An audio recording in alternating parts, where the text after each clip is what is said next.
Tôi đi xe.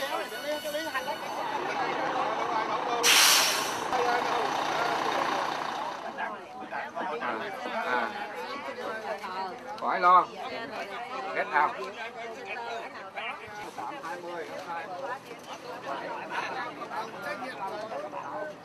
Ok, ba.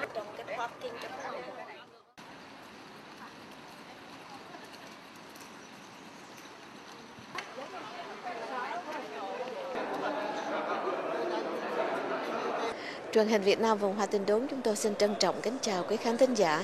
Kính thưa quý vị, hôm nay là buổi sáng thứ Sáu, ngày 9 tháng 5 năm 2014. Chúng tôi đang có mặt ở tại phòng số 325 của Russell Senate Office Building tại thủ đô Hoa Tinh Đốn để gửi đến quý vị hình ảnh buổi sinh hoạt ngày kỷ niệm lần thứ 20 Ngày Nhân quyền cho Việt Nam. Thưa quý vị, sáng nay ở trại trung tâm thương mại Eden có 2 chiếc xe bus đã đón đồng hương và đưa đến Washington DC. Số lượng người tham dự 2 chiếc xe bus thì hơn 100 người, và đó là chưa kể những người đi phương tiện tự túc. Chúng tôi nhận thấy có rất đông đồng hương, rất đông những chính khách Hoa Kỳ, và đặc biệt là các hội đoàn, những người Việt ở xa cũng về đây để tham dự kỷ niệm ngày 20, lần thứ 20 Ngày Nhân quyền. Thưa quý vị, chúng tôi xin mời quý vị theo dõi những hình ảnh chúng tôi ghi nhận được trong ngày hôm nay.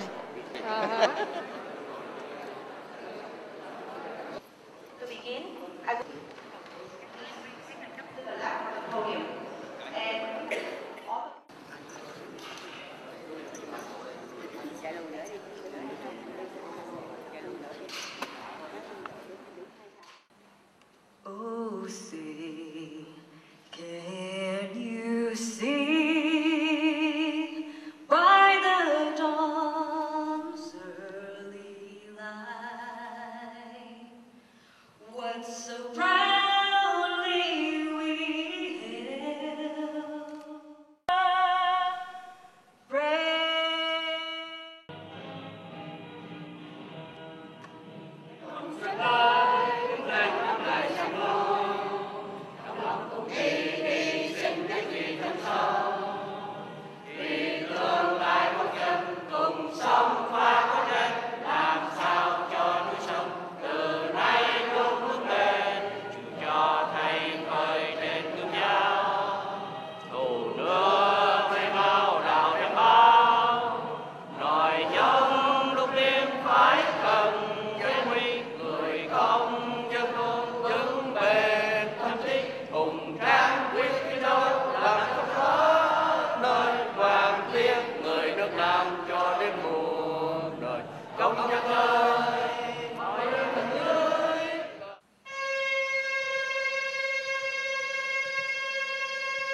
Please take your seats. Distinguished member of the U.S. Congress, distinguished government officials, representative of distinguished organizations, ladies and gentlemen, good morning. I warmly welcome you all to this session of the Vietnam Human Rights Day. Let me express our appreciation to all our supporters who make it happen. I'm most grateful to you all for making a strong commitment to be here and share your rich experience with this conference. 2014 marks the 20th anniversary of the Vietnam Human Rights Day. Since 1994, this event has played a critical role in identifying serious violations and making important statements on human rights in Vietnam. An honor, privilege to introduce a champion of human rights. and a great friend of the Vietnamese American community. She is the author of the House Resolution 333 and the Joint Resolution 106 that designate May 11 as Vietnam Human Rights Day. Without her perseverance and steadfastness all those years ago, we would not have a day like today, celebrating not the first, but the 20th commemoration of the Vietnam Human Rights Day. But we have seen little cracks of daylight to make human rights better. Not enough, not fast enough. We must use those tools that we have, like trade agreements. We should not just hand over a trade agreement without a firm commitment on the human rights in Vietnam. And it's an honor to participate today in the 20th anniversary of Vietnam Human Rights Day. First of all, I'd like to thank Senator Tom Warner for hosting this important event. Thank you to others for your leadership on these issues. We look forward to continuing to work with our colleagues here in the Senate and in the House of Representatives to champion respect for freedom and dignity in Vietnam and around the world. One comment about the room that we were able to secure for this event. This committee room really is American history in the 20th century. This was the room where hearings on the Titanic, the sinking of the Titanic were held. This is the room where when they were ferreting out problems with the Teapot Dome scandal. This was the room after the bombing of Pearl Harbor where the hearings were held. This is the room that the Army McCarthy hearings were held.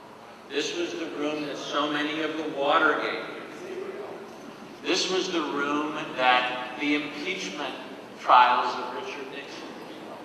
So I think it's fitting that today this room is really your room.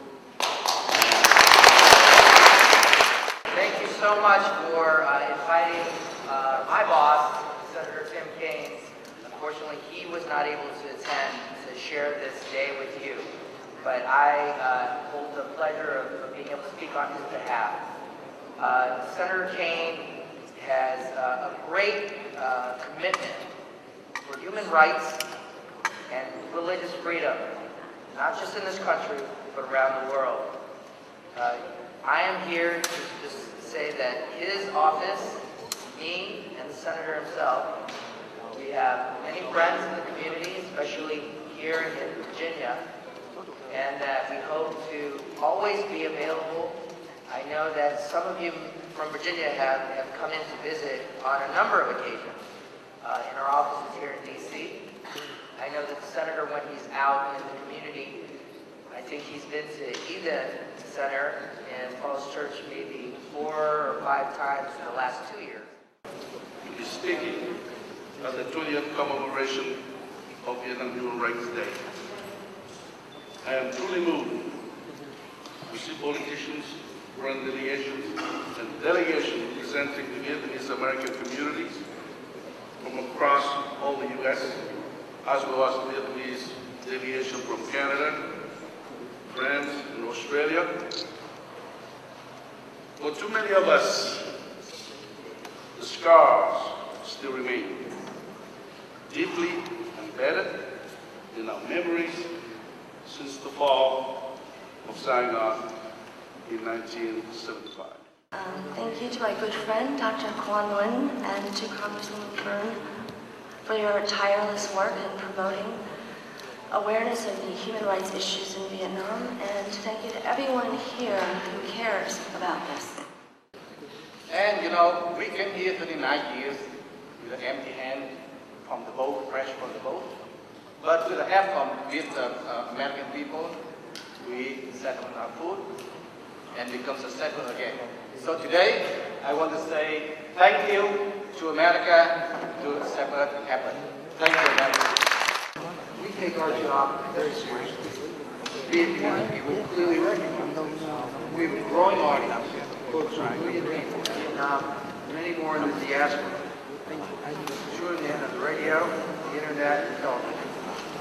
And it's already been well noted by our representative from the State Department. The United States and Vietnam in recent years have made great strides in normalizing relations and expanding trade. Come here by yourself, Vietnamese.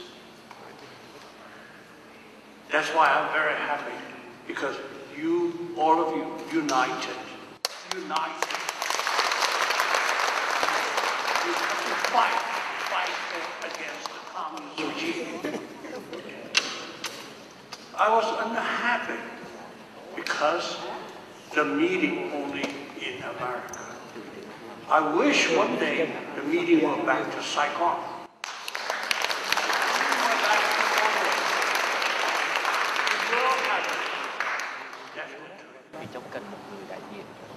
Vietnamese is a great nationality. By the people who are primarily concerned with human rights. When it's proposed that we put human rights first, that we say, okay, you're going to get these trade agreements, and make no mistake, trade agreements between the United States and another country like Vietnam are not just about free trade, they're about subsidized trade. They're about the United States taxpayers through Exim Bank, through OPIC, through the World Bank, through other mechanisms. We pour money into state-owned enterprises and into crony-owned enterprises in places like Vietnam. And it's nothing unusual when we try to cut it. U.S. business says we're shooting ourselves in the foot because France and Germany and other countries are going to do this, and we're just hurting U.S. business. Well, of course, our foreign policy cannot always be just a race to the bottom with France. But I accept those arguments, and I accept that we are going to be giving benefits to these governments. But the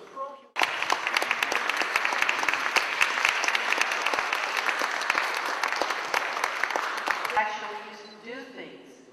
Thank you. Bye-bye. Outside the door.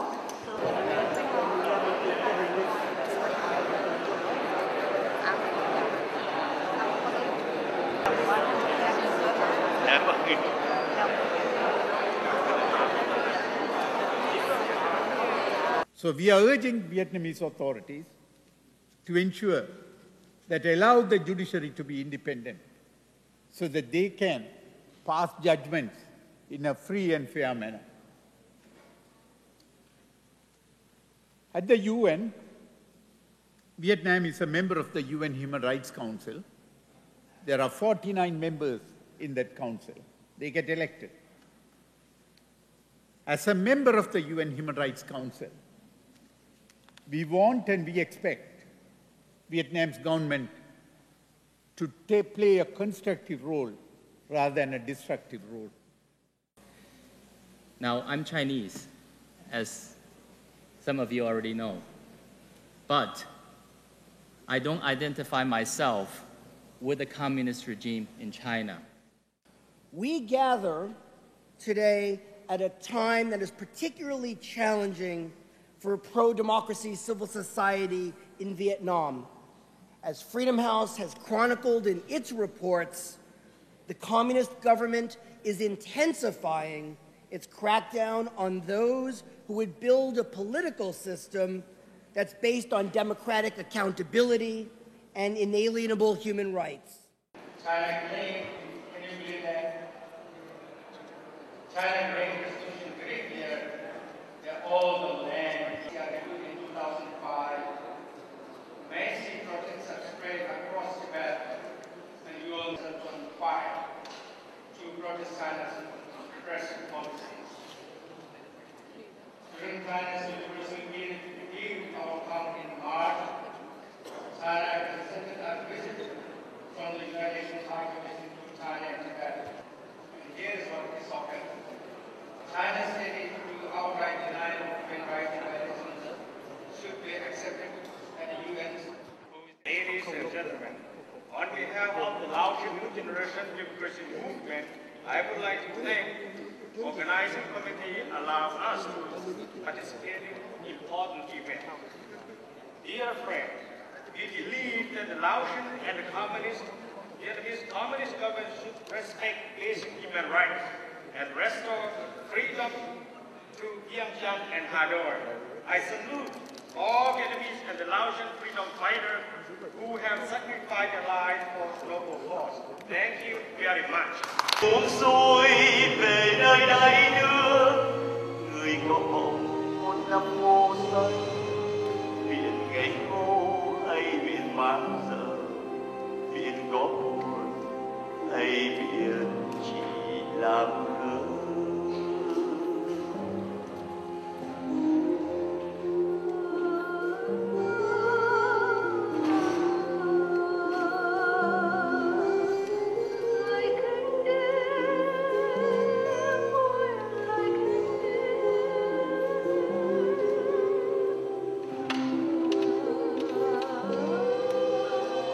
Trời chớ bao người bơ vơ, người vẫn ôm mảnh van ru mù, lời kinh cầu từng hồi nấc nghẹn, lời mẹ buồn giữa tiếng amen. Người buông xuôi về nơi đây nữa, người có mộng một năm mô xanh, biển ngây ngô hay biển mang giờ.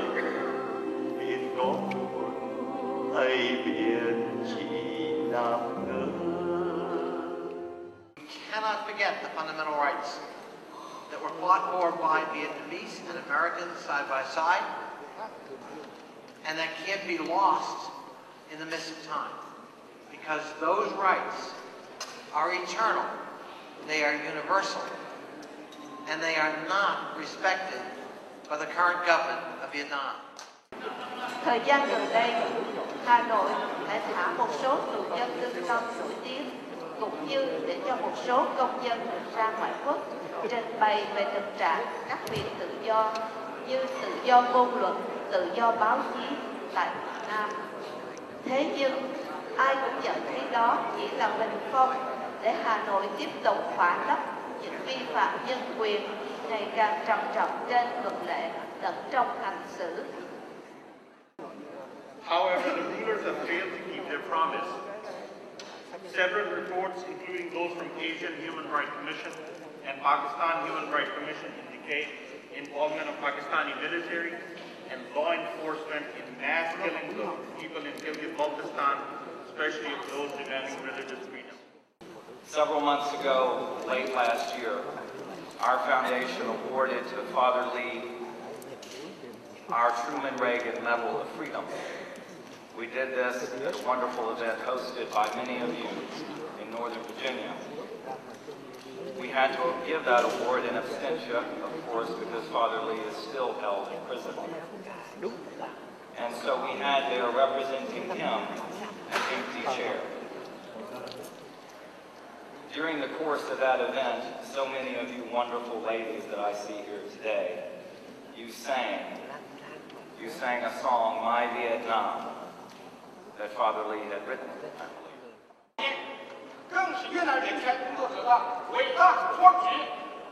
It's Vietnam's people's pride to celebrate the 20th anniversary of the Vietnam Human Rights Day in the U.S. Congress.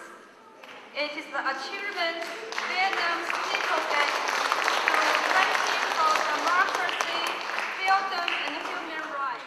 I join with Congressman Chris Smith as an original co-sponsor when we introduced the Vietnam Human Rights Act.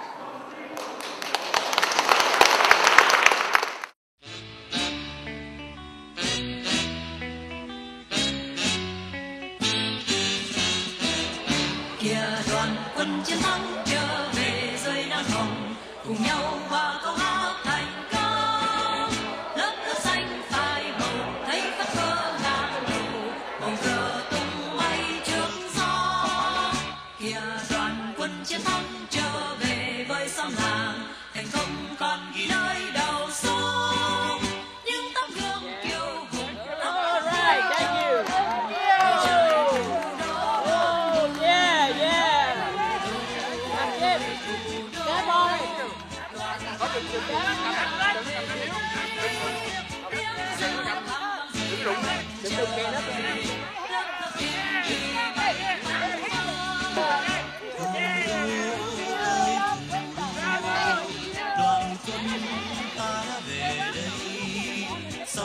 Cho nó một cái, that's the one, that's the right one.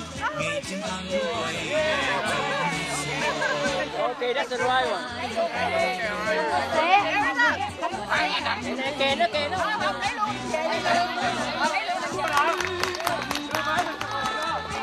Chiều nào thấy đồ màu xa.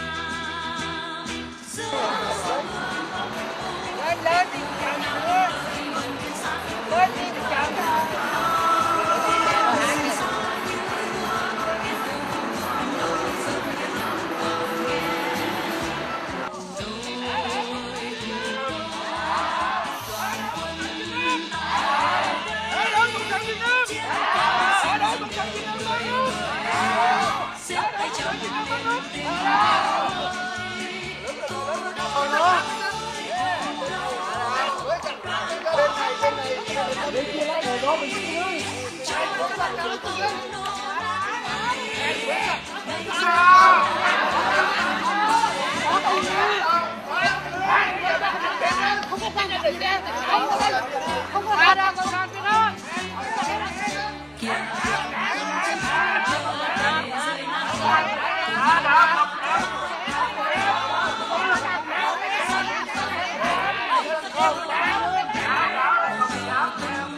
Chào kìa.